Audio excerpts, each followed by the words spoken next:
Excellencies, ladies and gentlemen, dear friends, a good morning, a good afternoon, and a good evening to all of you, and welcome to the International Peace Institute and to this Global Series interview.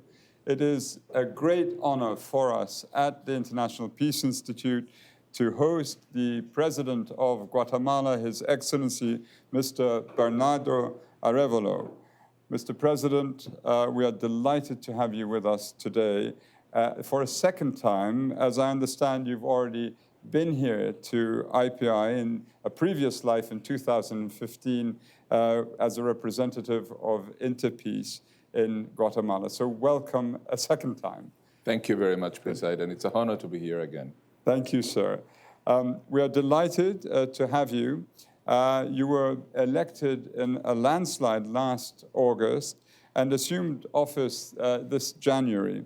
Observers inside and outside of Guatemala watched this election very closely, and your quest to end corruption in Guatemala is very commendable, as a positive example to the rest of the world.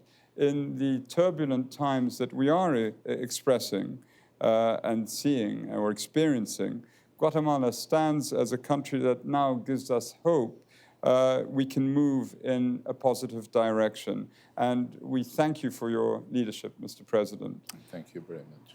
With your permission, I'd like to begin with your own story. Your father, Juan José Arévalo, was the first democratically elected president of Guatemala. How has he influenced you as a father, as a person, and your conception of public service and the role of the presidency? Oh, very much so. My father is a constant presence in my life. He died several years ago in 1990, but he has remained a constant reference for me. He was not a politician. He was a university professor who was called by teachers and students who were fighting against dictatorship to lead them into what were the first democratic elections in Guatemala in 1944. He became the first democratically elected president of my country, who handed over power to the second democratically elected president, and who my father led an era of reforms, of modernization that enabled the country to escape from the semi-feudal conditions in which dictatorships had placed the country for the 19th century and well into the 20th century.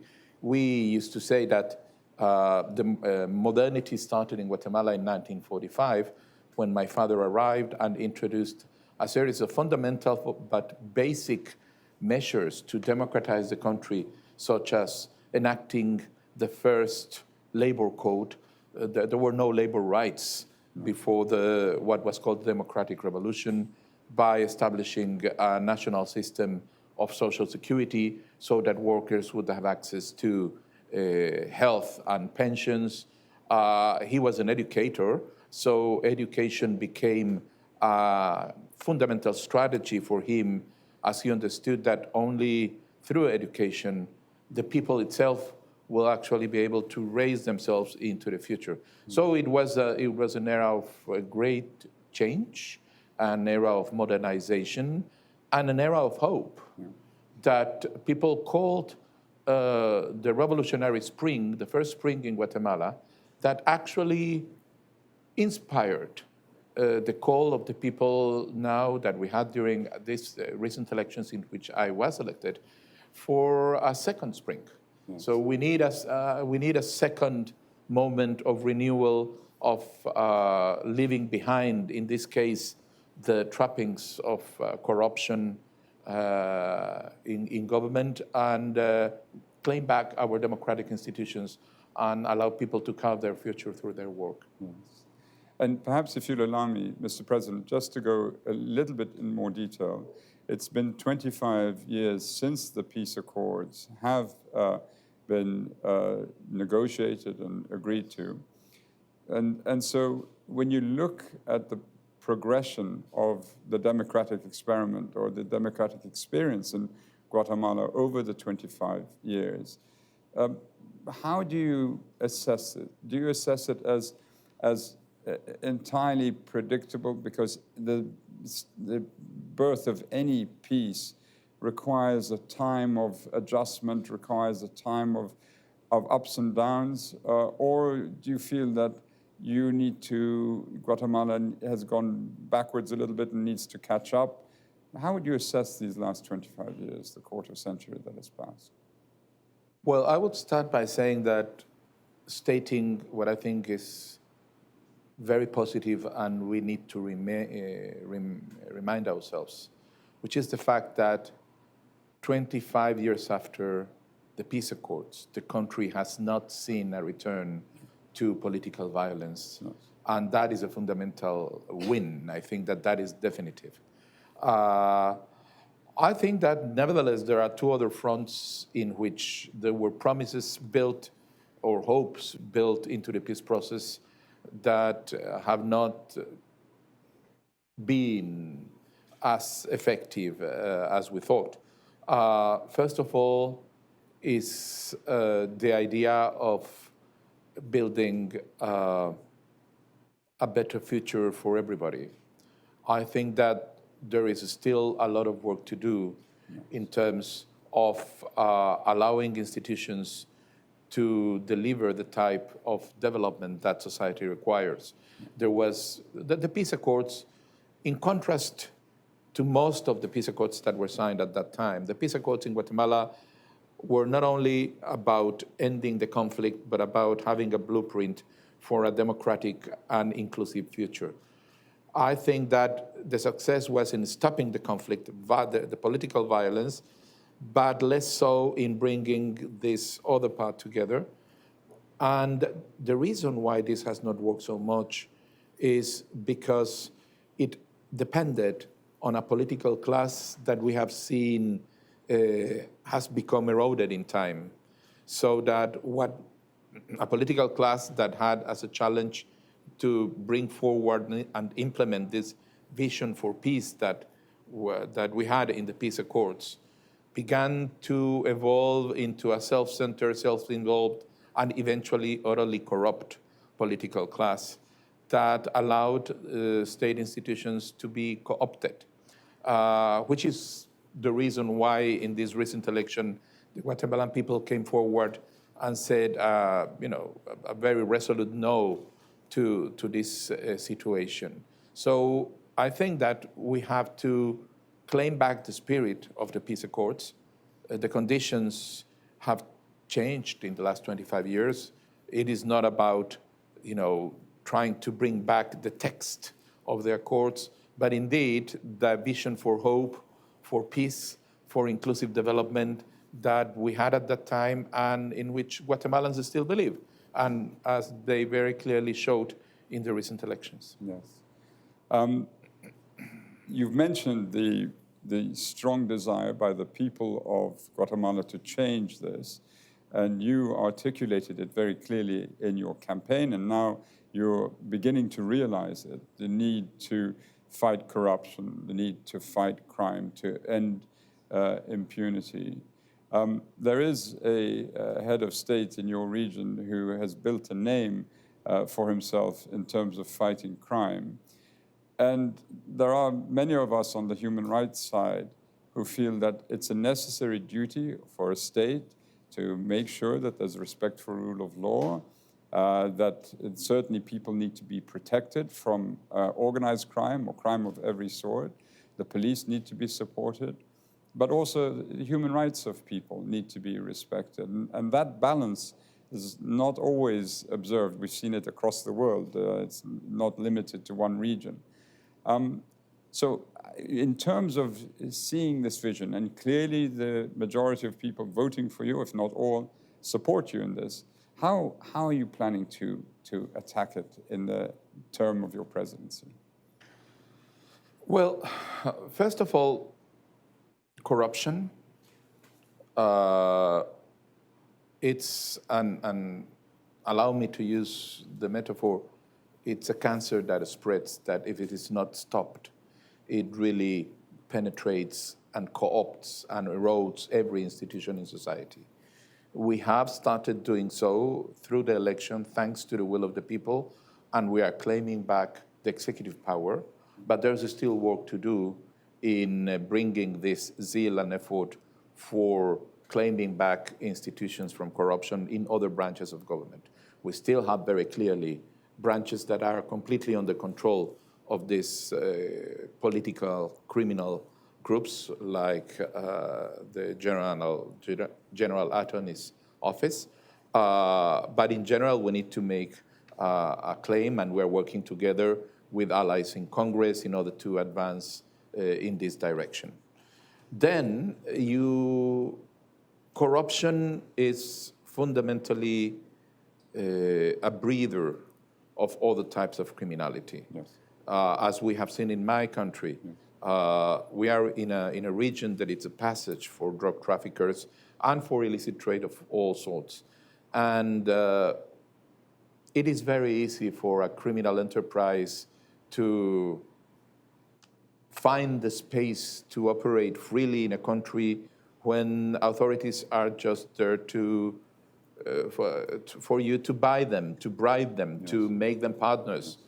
And so we know that part of the fight against crime is fighting against corruption. We have seen, for example, just in the first 3 months of our government, we captured 5 times the number of cocaine shipments in one of the ports compared to last year. So it was really, there is a fundamental change. And once you are there, in terms of criminality, you need to understand that there are fundamentally, you need to develop an integral framework to address the problems of insecurity. You have to recognize what are the current threats and be able, as you said, to have your security institutions be effective in combating crime and guaranteeing the livelihoods of the everyday of the citizens all over the country. But at the same time, you have to understand what are the structural roots of the problem, yes, and be able to address them, yes, so that eventually your security will depend less on coercive measures and more on, yes, the conditions that you have created for people to opt out of, yes, criminal livelihoods. Yes. And I think that that's very clear. We need to be able to strengthen our capacity to address crime today, but at the same time, build the conditions that will enable young people simply not to consider worth to engage in criminal activities. Yes. You remind me when I was head of human rights for the UN, and you looked at indicators. It was not the correlation where if you have more policemen, that the murder rate goes down that you were looking for.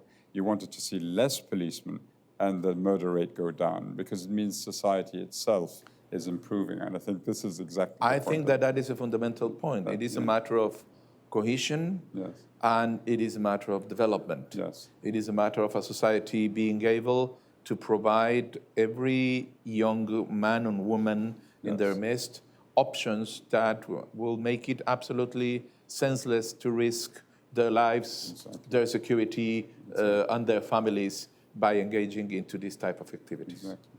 And Mr. President, how do you believe the international community, what can the international community do to help your administration? Are there various policies, resources that can be made available to help you in your campaign against these phenomena? Well, first of all, we are very grateful and recognize the role that the international community had in allowing the Guatemalan people to actually overcome the obstacles that these criminal elements were posing to democratic process. But I believe that actually the best way to go forward in fighting corruption and all its associated evils is by collaborating internationally, understanding that corruption is not just a side product of governance, something like, okay, well, it is a small problem, but it's part of. We need to understand that thanks to globalization and to the incentives that we have in international illicit trades, corruption has become a structural threat to state institutions. We cannot have strong state institutions where you have corruption. We cannot have development, inclusive and equitable development where you have corruption. We cannot have democratic institutions where you have corruption. Corruption is, in one country, is a problem for the rest of the countries because corruption is a global threat and a global scourge. So the same way that, international criminal gangs collaborate around issues of corruption, being through illicit drug trade or by money laundering networks and whatnot, the countries in the world that believe in democracy, in democratic institutions, in peace, and in development, we need to come together and identify corruption as a common threat and begin to organize each other in ways that we can support each other, learning lessons and providing assistance to the peoples that are fighting this scourge. Yes.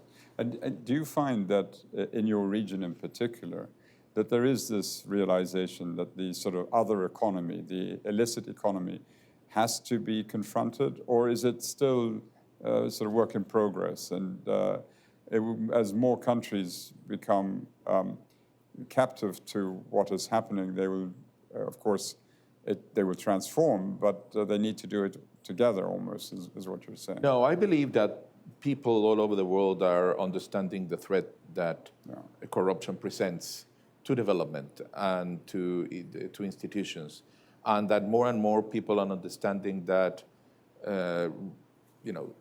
by standing or standing aside, it's just not an option in terms of building a future for our families and for our peoples.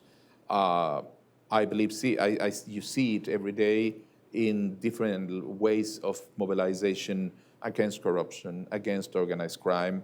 And I think that we need to foster this and help it become something of a global movement that recognizes the problem and changes the international atmosphere so that it is every day more difficult to engage in corrupt practices around the world. Mr. President, I have one final question, and this hasn't been agreed to with my own staff, so they're going to be shocked that I ask you this. I belong to a group that was established by Nelson Mandela, the Elders, led by Mary Robinson. Yes, of course. And the Elders are very keen to promote this idea of long-view leadership. How do you, as a democratically elected leader, with only, regrettably, a short time in office, how do you balance the need to meet the demands of your people, those who elected you, with a sort of the longer view of things when dealing with climate change, when dealing with the effects of the pandemic and how we organize ourselves as a regional community? And do you see a contradiction between the short-term needs of a government that has to get things done with the longer-term threats to humanity? No, I don't see a contradiction at all. I believe that all of us have to understand that we will have a certain time to make our contribution to processes that go way beyond our own, not only our own time in office, but our own existence. And that insofar as we understand that we are here to build foundations or to be another brick in the road to that future, it is perfect, as long as we take care to actually engage with others, help them understand the same challenge, and come together to be part of this collective effort. This is a civilizational problem. Yes. We are facing civilizational challenges. We have to understand that we are coming from a long, long history. We have achieved a moment in history today in which we have incredible achievements that were just non-existent before. Democratic institutions, we were discussing before, slavery is prohibited. Even the notion of war as being normal and accepted is challenged. Those are really important assets. Yeah. We need to understand, even in the context of the current problematic and turbulent world, that we need to continue pushing. And that if we do so and we bring more people of goodwill into this fight for a better world, we are going to continue working, and we're going to have future generations be in a better place than we are today, as we are today in a better place than were civilization 200 years ago. Yes. And finally, Guatemala played a key role, an important role in the formulation of the Sustainable Development Goals, and has been very involved in climate change. And I assume that under your administration, this approach will very much continue and be at the forefront. Absolutely, both in terms of realizing them within our own country, and that's part of our challenge and our promise to our people, but also to make our contribution with the family of men and women. Thank you. Mr. President, thank you so much for this interview. We're delighted to have you here. Please come and visit us at any time when you're in New York. You will always be welcome. Thank you very much, Prince. Thank you. Thank you, sir. Thank you. Thank you.